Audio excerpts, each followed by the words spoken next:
Hello అండి, అందరికీ నమస్కారం.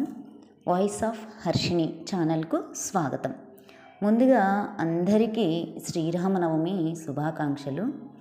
ఇప్పుడు మనం శ్రీరామనవమి విశిష్టత గురించి తెలుసుకుందామండి.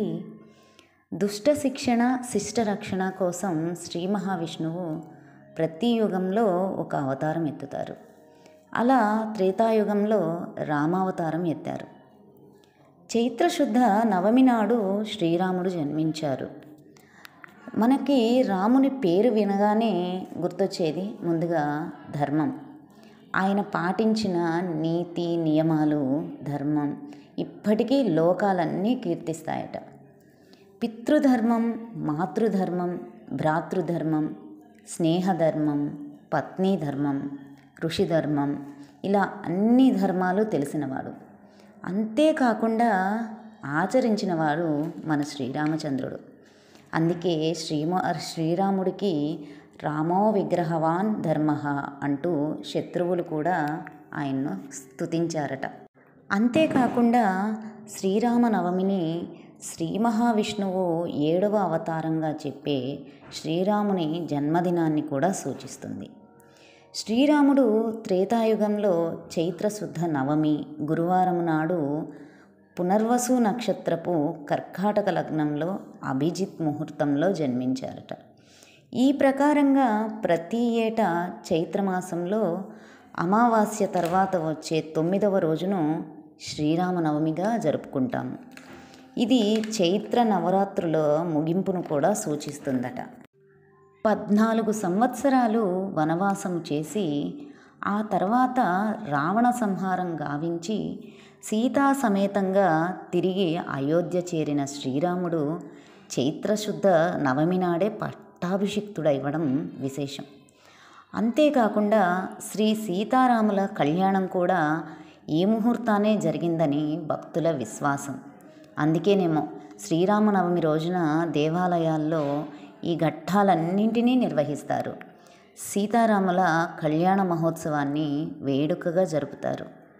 ఆ సీతారాములను పల్లకిలో ఊరేగిస్తారు. ఇప్పుడు ఇంకొక విషయం చెప్పుకుందాం. ఇప్పుడు మనం శ్రీరామునిలో ఉన్న సుగుణాలను తెలుసుకుందాం. తండ్రి మాట కోసం పినతల్లి తండ్రిని కోరిన కోరిక కోసం రాజకాంక్షలను వదిలి అడవుల పాలయ్యాడు. శివధనస్సును ఎత్తే సత్తా ఉన్నా కూడా గురువు విశ్వామిత్రుడు ఆజ్ఞాపించే వరకు కూడా అక్కడికి వెళ్ళలేదు. అంతేకాకుండా వినయ విధేయతలు కలిగినవాడు. అది ఎలా అంటారా?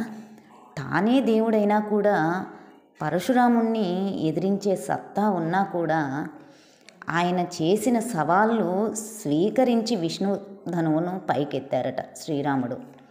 శివధనుస్సుని అలా విరిచిన సమయంలో కోపంతో ఊగిపోతున్న పరశురామునికి ఎదురు తిరగలేదు. ఒక్క మాట అనలేదట. ప్రశాంతంగా విని తానే విష్ణు రూపాన్ని అని అందరికీ తెలిసేలా చేశారట. శ్రీరామునిలో ఉన్న ఇంకొక గొప్ప లక్షణం స్థితప్రజ్ఞత. తనకు తెల్లవారితే పట్టాభిషేకం జరిగి రాజ్యాన్ని పరిపాలించాలి అని అనుకున్న సమయంలో వనవాసానికి వెళ్ళాల్సి వస్తుంది. రాజభోగాలు అనుభవించాల్సిన సమయంలో ఆకులు అలములు తినాల్సి వచ్చింది. అయినా కూడా చలించలేదు ఆయన. ఒకవైపు భార్యా వియోగం, మరోవైపు రాక్షస బాధ. అయినా కూడా స్థిరంగా దృఢంగా ఉన్నారు. వానర సైన్యాన్నే పోగు చేశారు. మిత్రులను పెంచుకున్నారు. రాక్షస సంహారం చేసి భార్యను తిరిగి పొందాడు. అంతేకాకుండా చేసిన సాయాన్ని కూడా ఎన్నడూ మరవకూడదని శ్రీరాముడు మనకు చెప్తున్నారు. అది ఎలా అంటారా? సీత జాడ తెలుసుకున్న హనుమంతుణ్ణి బిడ్డలా చూసుకున్నారు. ప్రేమను పంచారు.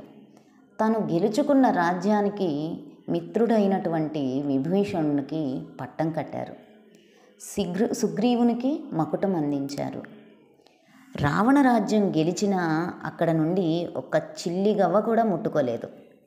రావణ రాజ్యంపై లక్ష్మణుడు ఆశపడ్డా కూడా అతన్ని వద్దని వారించాడు.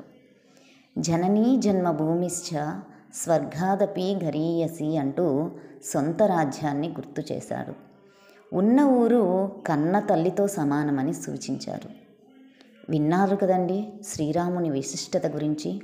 ఇందులో ఏవైనా లోపాలుంటే మన్నించి శ్రీరాముని ఆశీస్సులు అందరిపై ఉండాలని కోరుకుంటూ నా ఛానల్ని లైక్ చేసి షేర్ చేసి సబ్స్క్రైబ్ చేసుకొని నన్ను ఎంకరేజ్ చేయాలని కోరుకుంటున్నాను. ఉంటానండి.